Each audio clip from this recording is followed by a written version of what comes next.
চললে বন্ধ করে দিবেন, ওই লোকগুলোকে তৌহিদ পরিষ্কার করে দিবেন। খাজা মঈনুদ্দিন চিশতি রাহমাতুল্লাহ আলাইহি কার কাছে চেয়েছেন? মাওলানা মওদুদীকে মূর্খ সমাজগুলো গালি দেয়। মঈনুদ্দিন চিশতি রাহিমাহুল্লাহ ছিলেন মাওলানা মওদুদী মরহুমের পরদাদা। আল্লাহু আকবার। একই পরিবারের সন্তান। জিনার জানাজা দিয়েছে কাবা শরীফের ইমাম স্পেশাল ফ্লাইটে এসে। নাজ্জাশীর পরে একমাত্র মানুষ জিনার গায়েবানা জানা হয়েছে কাবার চত্বরে। আল্লাহু আকবার। আর আমাদের দেশের উইটকা ফুইটকা হুজুরেরা ফতুয়া দেয় মওদুদীবাদ কাদিয়ানীবাদ এক জিনিস। মওদুদীর তাফসীর মদিনা ইউনিভার্সিটিতে পাঠ্য, পৃথিবীর 16টি বিশ্ববিদ্যালয়ে তার উপর পড়ানো হয়। মৃত্যুর আগ পর্যন্ত মসজিদে নববীর পাশে যে মদিনা ইউনিভার্সিটি, সেটার ভাইস চ্যান্সেলর ছিলেন আল্লামা মওদুদী মগফুর মরহুম। কয় কোনো দলিল নাই? জানো না মূর্খগুলো। ওয়াসায়েক মওদুদী এরকম দেওবন্দের হাজার হাজার ওস্তাদের কাছ থেকে তিনি দলিল নিয়েছেন, প্রাইভেট পড়েছেন। এই সবগুলোর একটা শুধু সার্টিফিকেটের একটা বই করেছে পাকিস্তান জামাত ইসলামী। আল্লাহর এই গোলামটাকে বুঝলো না, পোড়া কপাল। সারা পৃথিবীর লক্ষ কোটি যুবক এই লোকটার বই পড়ে আল্লাহর কোরআনের আন্দোলন খুঁজে পেয়েছে। ঠিক কিনা বলেন? মিডল ইস্টের যে কোনো জায়গায় আপনি বলেন মওদুদী, পুলিশে থাপ্পড় মেরে গালা দাঁত ফেলা দেবে।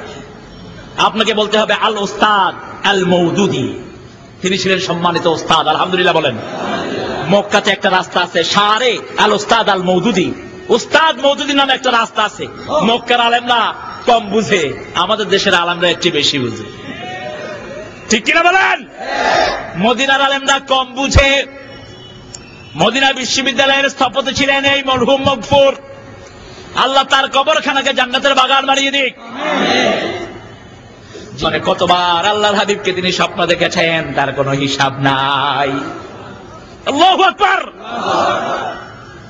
সেজন্য আমার নবী সাল্লাল্লাহু আলাইহি ওয়াসাল্লামের কথাগুলো বড় সুন্দর করে তিনি হাইলাইট করেছেন। সত্যের সাক্ষ্য বইয়ের শুরু করেছেন একটা হাদিস দিয়ে, আনা আমরুকুম বিখামসিন ওয়াল্লাহু আমারানি বিহিন্না।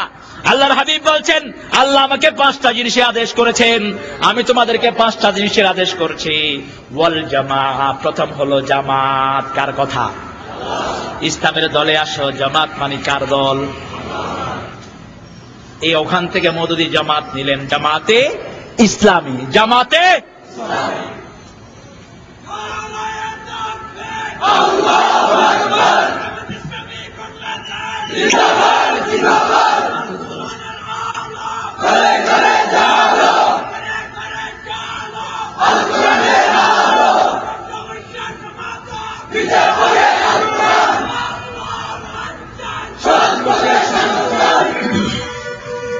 আলহামদুলিল্লাহ বলেন। আমাদের দেশের মানুষের মতো সরল মানুষ পৃথিবীর কোথাও নেই। সরল মানুষ যেখানে আল্লাহর নেয়ামত। আমাদের দেশে তেলের খনি আছে না নাই? গ্যাসের খনি আছে না নাই? কয়লার খনি আছে না নাই? সোরের খনি আছে না নাই? তবে আমরা যে কি সরল, এক এমপি এক মন্ত্রী বারবার চুরি করে, এরপর আমরা তাকে রায় দিই। ঠিক কিনা? একটা কারণ আছে রায় দেয়া। আমাদের লোকেরা সরল তো, এই চোরগুলো ভালো করে বুঝে মানুষের সরলতা। জনসমাবেশে খাঁদি ফেলা দেয়। কি করে? খাঁদে খাঁদে খাঁদে। আরে মারি ফেলাই বলে, আরে বাঁচাও, তারা বাঁচাও। আরে মানুষে কয় এই বিয়ারে মারি ফেলাই বলতে, দে দে যা খাইছে আমগরও খাওয়াইছে কিছু দে। আচ্ছা, একটা দল আছে, ওই দলের ভিতরে কোনো চোর নাই, একটা চোরও নাই। আলহামদুলিল্লাহ কোন? ওই দলের এমপিরা যতজন এমপি হয়েছে, চোর একটা ধরা পড়ছে, লাথি মেরে বের করে দিছে। ওই চোরা এমপির নাম কি? সখু সখু সখু সাখাওয়াত।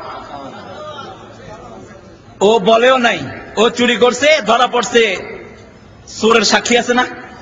একটা লোক চুরি করলে অনেক লোক সেটা জানে কি জানে না। যেমন